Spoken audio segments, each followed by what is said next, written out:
लोकसभा में वक्फ संशोधन विधेयक पर बहस के दौरान समाजवादी पार्टी के राष्ट्रीय अध्यक्ष और सांसद अखिलेश यादव ने कहा कि वक्फ बिल नाकामी पर पड़ता है।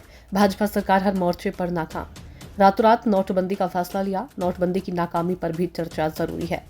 अखिलेश यादव ने कहा कि महंगाई, बेरोजगारी और किसान की आय दोगुनी नहीं कर पाए, उस पर भी चर्चा होनी चाहिए।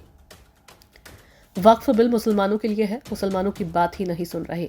अखिलेश यादव ने कहा कि वक्फ बिल के पीछे ना नीति सही, ना नियत सही। भाजपा ध्रुवीकरण का फायदा उठाना चाहती है।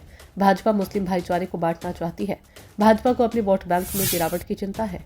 अखिलेश यादव ने कहा कि चीन के कब्जे वाली जमीन ज्यादा बड़ा मुद्दा है। चीन ने जिस जमीन पर गांव बसाए वो बड़ा मुद्दा है। रेलवे की जमीनों को बेचा जा रहा है। रेलवे हो या डिफेंस, सारी जमीनें भारत की हैं। अखिलेश यादव ने कहा कि भाजपा जब भी कोई नया बिल लाती है तब अपनी नाकामी छिपाती है। महाकुंभ में कितने हिंदू मारे गए, इस पर पर्दा डालने के लिए भाजपा ये बिल लेकर आई है। महाकुंभ में आस्था सबकी है, कोई पहला बार कुंभ नहीं हो रहा था। भाजपा ने ऐसा प्रचार किया कि 144 साल बाद ये कुंभ हो रहा है।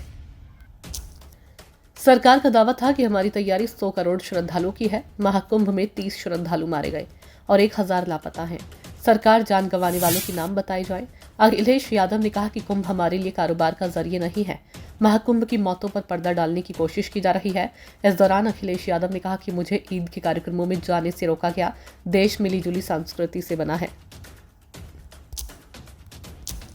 समाजवादी पार्टी के मुखिया और सांसद अखिलेश यादव ने भाजपा पर कटाक्ष करते हुए कहा, जो पार्टी खुद को दुनिया की सबसे बड़ी पार्टी कहती है वह अभी तक अपना राष्ट्रीय अध्यक्ष नहीं चुन पाई है।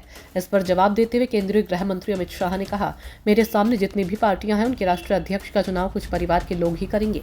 हमें 12 से 13 करोड़ सदस्यों में से प्रक्रिया के बाद चुनना है, इसलिए इसमें समय लगता है। आपके मामले में तो ज्यादा समय नहीं लेगा। मैं तो यह कह रहा हूं कि आप 25 साल तक अध्यक्ष बने रहेंगे। लोकसभा में वक्फ संशोधन विधेयक पर कांग्रेस नेता गौरव गोगोई ने कहा, मैं ये पूछना चाहता हूं कि ये बिल अल्पसंख्यक कार्य मंत्रालय ने बनाया कि किसी और विभाग ने बनाया है? ये बिल कहां से आया? आज देश में अल्पसंख्यकों की हालत ऐसी हो गई है कि आज सरकार को उनके धर्म का प्रमाण पत्र देना पड़ेगा। क्या वे दूसरे धर्मों से प्रमाण पत्र मांगेंगे कि आपने 5 साल पूरे किए हैं या नहीं? इस बिल में ऐसा क्यों पूछा जा रहा है? सरकार धर्म के इस मामले में क्यों दखल दे रही है? ब्यूरो रिपोर्ट, नई दिल्ली।